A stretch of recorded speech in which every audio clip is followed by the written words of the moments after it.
e'lon qilindi, u to'liq kuchga kirmaguncha qog'ozdagi oppoq bo'ladi, aytsiz bo'ladi, aytsiz degan narsa bor. Shu nuqtai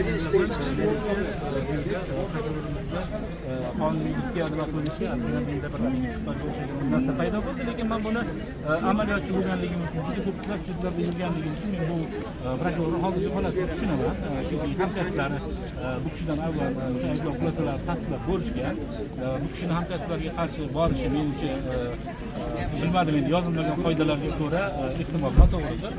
Lekin shunga qaramasdan bizni taqdirimizni, Sirojbek Odilovning taqdirini sud hal qilar ekan, biz o'sha adolat uyida, ya'ni maslahat uyida adolat, jasorat, jur'at va insoniylikka eng yaxshi fazilatlarni maslahat qilamiz. Yana bitta narsaga bir aniqlik kiritib o'tdik, ya'ni bitta holatni aytib o'tdingiz, blogerlarga nisbatan chizilgan sxemani aytib o'tib ketdingiz. O'shanga ozgina oydinlik kiritib ketsangiz, yanada hozirda blogerlar nima holat, nima faoliyat ko'rsatsinki, nima holatga tayyor tursin.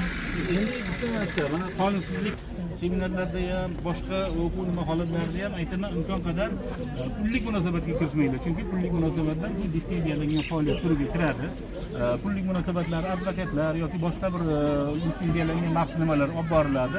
Biz hozir demak ilgari OUK, hozir Milliy kontent tayyorlash markazi, Oliy Majlis qonunchilik tashabbusi bor o'sha institutlarga murojaat qilmoqchi edimki, blogerlik faoliyatini albatta tartibga solish kerak. Chunki blogerlik faoliyatini himoyasi bilan bog'liq nihoyatda bir noxush holatlar kelib chiqadi. Mana masalan, mana Qashqadaryoda, boshqa viloyatlarda hozir blogerlar o'sha sudlar sifatsizligi, tergovlar sifatsizligi nuqtai nazaridan bir adolatsiz haligi nima deydi, sud qarorlari bilan nimalarga hukm qilinishga, mana Abduqodir Mo'minov masalasi bor, o'zingizlar yaxshi bilasizlar. Boshqa masalan nimalar bor, ular o'z vaqtida o'sha qonun ustuvor bo'lmaganligi uchun uzoq muddatli o'sha qamoq jazolariga hukm qilinib, jazo muddatlari o'tyapti. Ularni qon qarindoshlari, ularning yaqinlari, boshqalari ishtirok chetishyapti. Adolatli davlatda, huquqiy davlatda, qonuniy davlatda har bir fuqaroning huquqlari ta'minlanishi kerak. Shu bilan birgalikda aytaylik, nima deydi, albatta jinoyatchilikka qarshi ham kurash olib borilishi kerak. Mana o'zingizlar juda yaxshi bilasizlar, mana Toshkentda hozir militsiya boshliqlari yoki boshqa muhofaza qilish idoralarining xodimlariga nisbatan sud jarayonlari bo'lyapti. Men masalan ishonmayman, aytaylik, Ichki ishlar vazirining o'rinbosariga nisbatan 6 yillik qamoq jazosi so'ralishiga. Holbuki prokurorlar uni so'rashga menimcha jur'at qilisholmaydi. Holbuki masalan ularga qo'yilayotgan ayblovlar bir necha milliardlab nimalarni tashkil qiladi. Ya'ni bizda hozir yo'l kira masalasi, hatto 2 million so'm, 1 million so'm yo'l kira masalasida shunchalik mana jamoatchilik jumbushga keltiradigan, odamlarni norozi qiladigan bir sud qarorlari chiqqan, sud qaror chiqishiga boryapti. Shu nuqtai nazardan men aytamanki, qonunlarni qo'llash standartli bo'lmasi kerak. Amaldorga boshqa, blogerga boshqa, yoki bo'lmasa boyga boshqa, kambag'alga boshqa bir nimalar bo'lmasligi kerak. Bu narsani menimcha hukumatimiz, sudlar tizimi rahbariyati allaqachon bilishadi, tushunib yetishadi. Biz ularga bir o'qituvchilik qilish yoki bo'lmasa bir ularga alik qilish niyatimiz yo'q, faqat eslatma qilyapmiz. Ya'ni kim bo'lsa ham, hukumat bo'lsa ham, sudlar idoralarini xodimlari bo'lsa ham, ular xalqdan kuch oladi, jamoatchilikdan kuch oladi. Biz soliq to'lovchilarimiz. Biz ularni oila bola chaqalarini boqamiz, o'zimizni soliqlarimizdan pul to'lab. Shuning uchun ular birinchi navbatda bizni huquq va manfaatlarimizni himoya qilishga mas'ul bo'lgan organlar. Biz ta'qib qilishga emas, yo bo'lmasa bizni ovozimizni o'chirishga emas, yoki bizni bir qanaqadir nima deydi, adolatsiz bir hukm chiqarishga emas, balki bizni huquqlarimizni himoya qilishga mas'ul bo'lgan tashkilotlardir. Ya'ni aslida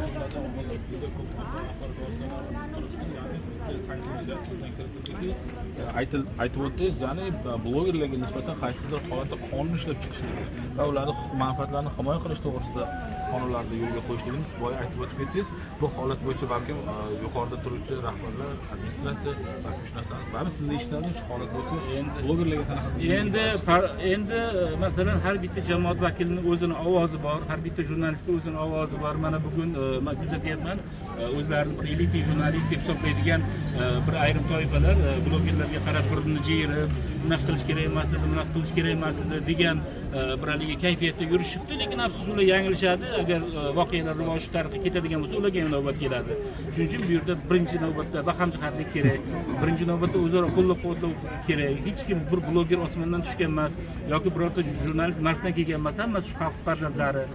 Mana shu xalqning farzandlari mana bir-birini hozir demak taqibga olib, birov-birovi nima deydi, javobgarlikka tortilayotganda ustidan kulibroq, birov-birovni noprofessionalligi bu juda ham ayanchli holat. Biz yaqin o'tmishda ham, Karim zamonida ham ko'rganmiz, agar hamjihatlik bo'lmasa, o'zaro qo'llab-quvvatlash bo'lmasa, so'z erkinligi albatta darsga ketadi. Shu nuqtai nazardan bizning asosiy xavotirlarimiz bu so'z erkinligida. Prezident mana ortga qaytmaydigan siyosatlar boshlangan degan iddaolarni nima qildi? Jamoasi hukumatini isbotlash nuqtai nazaridan birinchi navbatda bizga g'amxo'r bo'lishlari kerak. Birinchi g'amxo'r deganda ko'pincha qo'shtirnoq tushuniladi, lekin aslida haqiqiy ma'noda g'amxo'r bo'lishlari kerak. Bizning hukumatlarni nima qilish kerak? Himoya qilish kerak, chunki boya yuqorida aytganimdek, ular bizni hisob bilan non yeyishadi, ya'ni biz ularni boqamiz.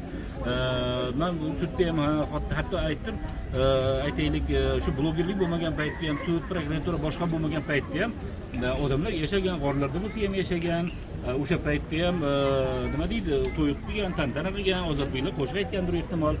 Ya'ni demoqchi bo'lganimki, biz nima uchun takomilga erishish uchun boryapmiz? Biz davlatchilikni nima uchun masalan nima deydi, boyitib, buni bir institutlarni shakllantirib, hal qilish nuqtai nazaridan boryapmiz?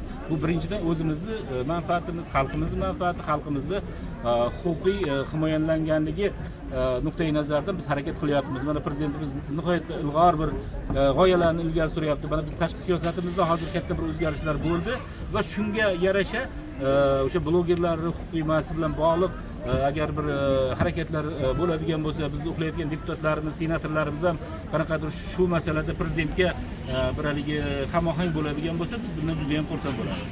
Abdurahmon aka, menda ham bir savol bor edi. Hozir qamoqda siyosat bilan tushganligi juda og'ir sharoitlar bo'lyapti ekan. Ozgina narsalarga ham anaqa narushoynalar qo'yib, iloj bo'lsa kolonkaga chiqarmaslik, shunaqa narsalar bo'lar. Shularning to'g'risida ham bir anaqa kelsangiz bo'lardi shu narsa. Men o'zim shuni boshida turib ko'rib bilib kelyapman. Nechtasini o'sha borib bilib kelyapman.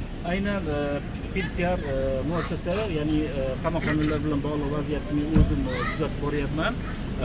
Haqiqatan siz aytgan gaplarda jon bor. Ayrim holatlarda o'sha mansab vakolatini suiiste'mol qilishi bilan bog'liq, o'sha hukumat qilish idoralarini bog'liq holatlar bor. Undan ko'z yumayotganimiz yo'q, muammolar haqida gapiryapmiz.